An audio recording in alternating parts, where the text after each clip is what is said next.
সম্মানিত দর্শক, আসসালামু আলাইকুম। কৃষি কথা ইউটিউব চ্যানেলে আপনাকে স্বাগতম। এই মুহূর্তে যে যেখান থেকে বসে আমার এই অনুষ্ঠান দেখছেন সবাইকে আন্তরিক শুভেচ্ছা জানিয়ে শুরু করছি আজকের প্রতিবেদন। দর্শক, হাঁস পালন অল্প পুঁজিতে লাভজনক ব্যবসা, তাই তো আমি আসছি গাজনা বিলের মধ্যে ঘোড়ার পিঠের সংলগ্ন। এখানে এক ভাই হাঁসের খামার করছে। এখানে কি জাতের হাঁসের দিয়ে খামার করছে এবং হাঁস পালন করে তিনি কতটুকু লাভ এবং লসের সম্মুখীন আছেন এবং হাঁসের কী কী রোগ হয়ে থাকে বিস্তারিত তথ্য আপনাদের তার কাছ থেকে নেব, আপনাদেরকে জানানোর চেষ্টা করে থাকবো। পুরো অনুষ্ঠান ধরে থাকবো আমি হোসেন মাহমুদের সাথে। চলো দর্শক, কথা না বাড়ি শুরু করি আজকের প্রতিবেদন।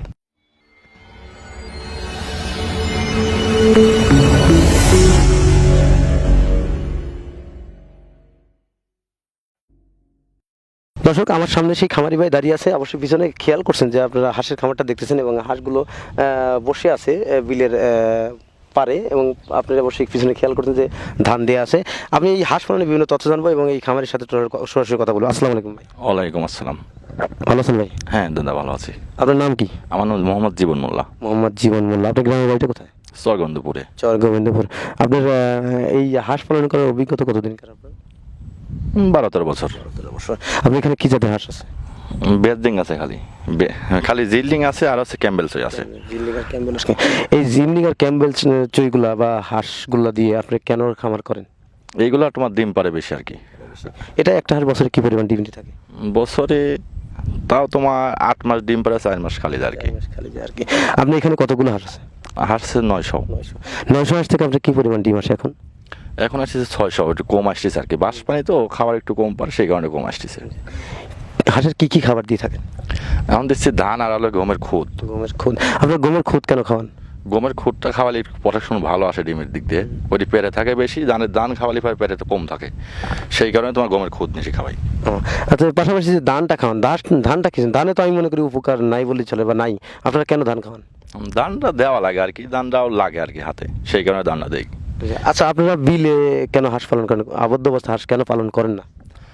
ওটায় তোমার লস একটু আসে আর কি, লাভ খুব একটা হয় না, আর সেই কারণে আমরা বিলে পালি যে লাভ যাতে বেশি আসে। কষ্ট হলে পরে লাভ একটু বেশি আসে। কেন বিলে লাভ বেশি আসে? বিলে লাভ বেশি আসে তোমার হচ্ছে চড়া মাঠায় খায়, খাদ্য একটু বেশি পায়, সেই কারণে তোমার ডিম একটু বেশি আসতে পারে, লাভটা একটু বেশি হয়।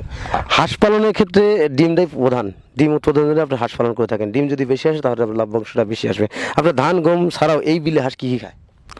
তোমার পোকা খায়, তারপরে এক ধরনের শামুক আছে, ঘাসের বিচি আছে, সেইগুলা খায়।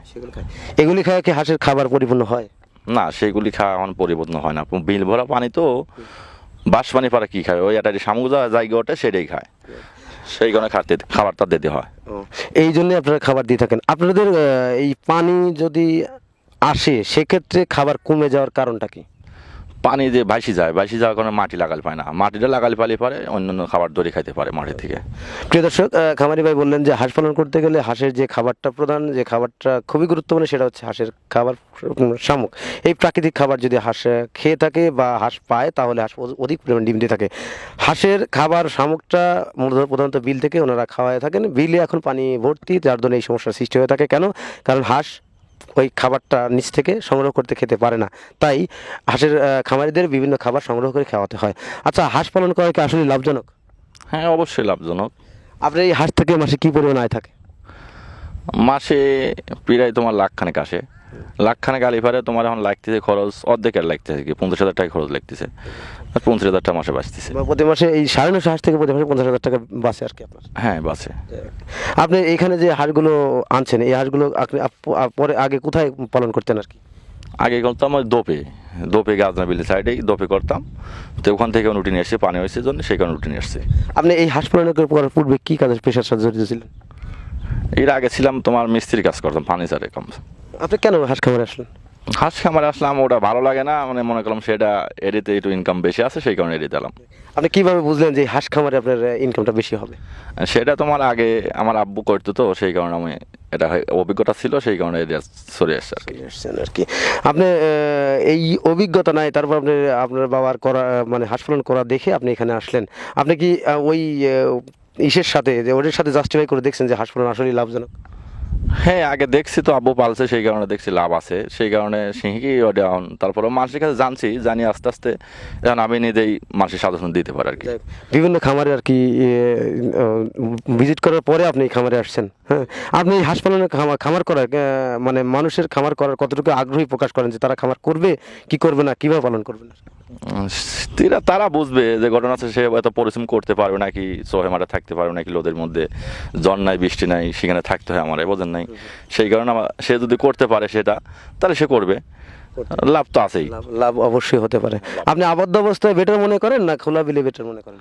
আমি খোলা মিলাই বেটার মনে করে কি, যে লাভ পরিশ্রম বেশি করবো একটু লাভ হবে, সেই কারণে খোলা মিলাই জায়গায় ভালো। দর্শক, খামারি ভাই একটা কথা বললেন যে হাঁস পালন করতে গেলে পরিশ্রম কিন্তু করতে হবে, পরিশ্রম করলেই তাহলে আপনি সফলতার মুখটা দেখতে পারবেন। আর যদি পরিশ্রম না করেন, টাকা কিন্তু বা অর্থ কিন্তু আপনি আসে না, আপনি ধরা দেন না। এটা অনেক প্রচেষ্টার মাধ্যমে, অনেক চেষ্টার মাধ্যমে আপনাকে সংগ্রহ করে বা ধরতে হয়। এই পদক্ষেপগুলি আপনাকে জানতে হবে বা বুঝতে হবে, তাহলে আপনি হাঁসের খামার করে লাভবান হতে পারেন। হাঁস মূলত দুইভাবে পালন করা হয়, আবদ্ধ এবং খোলা বিলে। খামারিরা খামারেরা হাঁস পালন করে খোলা বিলে। কেন? খোলা বিলের যে খাবারটা খায় টোটাল খাবারই ফ্রি খায়, যার দরুন ওনাদের হাঁস পালন করে অধিক পরিমাণে লাভ হয়।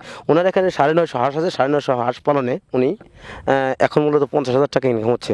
টোটালি প্রতি মাসে 1 লাখ টাকার মতো ডিম বিক্রি করেন, সব খরচ বাদ দিয়ে এখন 50,000 টাকার মতো ইনকাম হচ্ছে। যারা হাঁসের খামার করেন অবশ্যই বুঝে শুনে বা বিভিন্ন খামার ভিজিট করে বা পরিদর্শন করার পরে আপনার হাঁসের খামার করবেন, তাহলে আপনি লাভবান হতে পারবেন। হাঁসের খামার করতে গিয়ে মানুষ তো বিভিন্নভাবে লসের সম্মুখীন হয়। কেন লসের সম্মুখীন হয়? সে তো আর বোঝে না, ঘটনা হচ্ছে হঠাৎ করে খাদ্য দেওয়া লাগবে বা ওষুধ দেওয়া লাগবে, সেটা তো ঠিক মতো দিতে পারে না, সেই কারণে অসুখ হলে তো এই জিনিসটা বাঁচে না। আপনি হাঁস পালন করার পূর্বে কোনো প্রশিক্ষণ নেওয়া ছিল? হ্যাঁ প্রশিক্ষণ নেওয়া ছিলই, কয় মাসের প্রশিক্ষণ নেওয়া ছিল? মাসখানেক নিয়েছিলাম আর কি। আপনি এই 1 মাসের মধ্যে কি আর কি এই হাঁস পালনে টোটালি জানা যায় বা বোঝা যায়? হ্যাঁ ঘটনা আছে, তার বুদ্ধি যদি একটু ভালো হয় সে তো জানতেই পারবে। বুঝতে পারছি। আপনি যে হাঁস পালন করেন, যে হাঁসের বিভিন্ন রোগ হয়, হ্যাঁ, এটি হাঁসের প্রধানত কি কি রোগ হয়ে থাকে? এটা আমরা একরকম মেলা কিছুই বলি, ডাক পেলে আছে, তারপরে কলেরা আছে, সেরকম একটা রোগ হয়, এই রোগের ওষুধ আছে, তো ওষুধ দিলে পরে তার রোগ হয় না। এই যে ডাক কলেরা বা ডাক প্লের ভ্যাকসিনটা করতে হয়, এটা আপনি যখন খামারটা করছেন, বাচ্চা হাঁস দিয়ে করছেন না বড় হাঁসটা দিয়ে খামারটা করছিলেন? আমি এবার বড়টাই কিনছি, বাচ্চা আনি নেই। আপনি এই হাঁসকে ভ্যাকসিন করা আছে? না আমার ভ্যাকসিন করে না। কেন ভ্যাকসিন করেন না? ভ্যাকসিন করা ছিল জন্য, বাচ্চা ছিল কিনছি নিজে ঘরের মধ্যে থেকে বড়টা, সে তার করা ছিল জন্য সে আর করে নাই। আপনি কিভাবে বিশ্বাস করলেন যে সে আসলেই ভ্যাকসিন করছে? এটা কিভাবে বিশ্বাস করতে পারলেন? এখন ভ্যাকসিন না করলে হয়, এখন যে ধরনের ওষুধ বাড়াইছে, খাওয়ানি ওষুধ বাড়াইছে, সেগুলো খাওয়ালে পরেই ভ্যাকসিনের কাজ হয়ে যায়। হাঁসের যে রোগ হয়, এই ডাক প্লে রোগের জন্য যে ভ্যাকসিন, এই ডাক প্লে যখন হয় কি কি রোগের মানে লক্ষণ দেখা দেয় হাঁসের আর কি? তোমার মাথা ফলে তারপরে চোখ দিয়ে পানি আসে, সেরকম আর কি দেখা যায় কি, পা বেঁকা হয়ে যায়, পা বেঁকা হয়ে যায়। হ্যাঁ সেটা। ডাক কলেরা হলে কি হয় আর কি? হাঁসের ডাক কলেরার ফলে তোমার হচ্ছে গার কুজি থাকে, মানে বসে থাকে আর কি। হ্যাঁ বসে থাকে, গোগা ধরে বসে থাকে, খায় দেয় না, খালি পানি খায়, সেই কারণে বোঝা যায় তোমার ডাক ফলে। দর্শক, হাঁসের যেসব রোগ হয়ে থাকে, প্রধান রোগী হচ্ছে ডাক কলেরা বা ডাক প্লে, দুইটা রোগ হয়ে থাকে। ডাক প্লের ভ্যাকসিন করতে হয়, ভ্যাকসিনের যে লক্ষণ সেটা মাথা ফুলে যাবে, ঘাড় ব্যাকা, পা ব্যাকা হয়ে যাবে। এই সমস্যা হলেই বুঝতে পারে যে ডাক প্লে রোগ হয়েছে। এবং ডাক কলেরা যে রোগটা হয়, এই রোগটা মূলত হাঁসের ঘাড় গুঁজা হবে এবং চুপচাপ বসে থাকবে। কেন?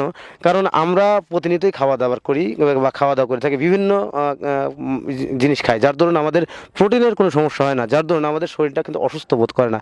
ডাক ডাক কলেরা রোগটা হচ্ছে মূলত হাঁসের কলেরা বলতে পাতলা পায়খানা যাকে বলা হয়। এই হাঁসগুলো যখন বেশি বেশি পাতলা পায়খানা করবে বা বেশি বেশি পাতলা পায়খানা হবে, তখন হাঁসের শরীরের যে এনার্জিটা সেটা নষ্ট হয়ে যাবে, এবং নষ্ট হয়ে যাওয়ার পর হাঁসটা কিন্তু দুর্বল হয়ে পড়বে এবং চুপচাপ বসে থাকবে এবং ঘাটটা বাঁকা হবে, আস্তে আস্তে এই কারণেই হাঁসগুলো মারা যাবে। এটা শুধু হাঁস না, প্রাণী জগতে যতগুলো প্রাণী আছে সবগুলো এই সমস্যা হয়ে থাকে, শুধু হাঁস না, মানুষের মধ্যেও এই ঘটনা ঘটে। বিগত দিনগুলোতে আমরা অবশ্যই খেয়াল করতে পারি আমাদের পারিবারিক মানুষের মধ্যে, যাদের যেসব বাড়িতে কলেরা রোগ হয়েছে, বেশিরভাগ পরিবারের লোকজন মারা গেছেন। এখন কিন্তু সেটাতে হয় না, কারণ হচ্ছে আমরা যথেষ্ট খাবার খাই। তাই হাঁস পালন করতে হাঁসের যে ডাক প্লে বা ডাক কলেরা রোগ হবে, অবশ্যই আপনাদের ভ্যাকসিন করতে হবে এবং হাঁসকে যথেষ্ট খাবার দিতে হবে, তাহলে হাঁস সঠিক সুস্থ থাকবে এবং এই রোগ থেকে বেঁচে থাকবে। আর এই হাঁসের খামার করে আপনি অবশ্যই লাভবান হতে পারবেন। আপনি যে 900 হাঁস থেকে এখন মোটামুটি 50,000 টাকা আয় আসতেছে, হ্যাঁ, আপনি যে হাঁস পালন করার পূর্বে মিস্ত্রির কাজ করতেন, এখন এই কাজ করতেছেন, বা ভবিষ্যতে আরও পরিসরে বা বড় পরিসরে করার কোনো চিন্তা ভাবনা আছে কিনা? আছি তো। আমার তো আগে এত সই ছিল না, আগে ছিল প্রথম অবস্থায় 200, আস্তে আস্তে আস্তে আস্তে আমার 900 হয়েছে। 2000 পর্যন্ত করছিলাম, সেটা করছিলাম ভাগে। আপনি কম দিয়ে করা বেশি মনে করেন না বেশি দিয়ে করা ভালো মনে করেন? বেশি দিয়ে করে ভালো মনে করি, কষ্ট তো কষ্টই। আপনি 500-তে যে কষ্ট 1000-এ একই কষ্ট, জি। একই কষ্ট, বা 2000-এ একই কষ্ট। আপনি তাহলে 2000 দিয়ে কেন করলেন না? তাহলে লাভটা তো বেশি আসতো। 2000-এ তোমার একটু ডিমের দিক দিয়ে কম আসে। কেন কম আসে? কম আসে তোমার, বেশি সই এক জায়গায় থাকলে বা খাওয়া হয় না। এটা তোমার 1000 হলে পরে তো একটা মানানসই হয়, সেই কারণে ডিমের প্রোডাকশন একটু বেশি আসে। আপনার এই 950 হাঁসে এখন কি পরিমাণ প্রতিদিন ধান বা গম বা অন্যান্য খাবার লাগছে?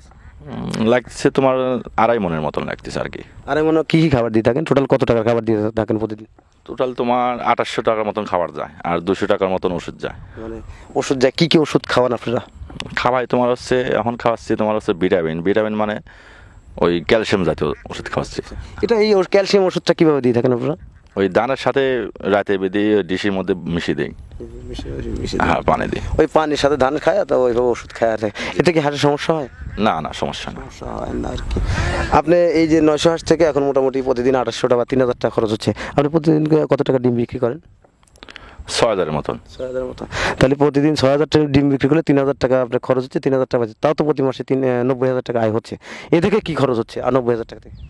90,000 টাকা থেকে খরচ আছে, সংসারে খরচ লাগে তোমার, পারিবারিক সমস্যা আছে, তো খরচ তো আছেই। মানে তারপরে সব বাদ দিয়ে আপনি টোটালি 50,000 টাকা আয় থাকে, মানে সংসার খরচ দিয়ে আপনাদের খরচ দিয়ে টোটাল বাদ দিয়ে 50,000 টাকা আপনার আয় থাকে আর কি। যারা হাঁসের খামার করেন অবশ্যই বুঝে শুনে হাঁসের খামার করবেন, আর বুঝে শুনে হাঁসের খামার করলে অবশ্যই আপনি লাভবান হতে পারবেন। তো দর্শক, আজ এ পর্যন্তই, দেখা হবে পরবর্তী ভিডিওতে। ততদিনে ভালো থাকেন, সুস্থ থাকেন, আল্লাহ হাফেজ, ধন্যবাদ।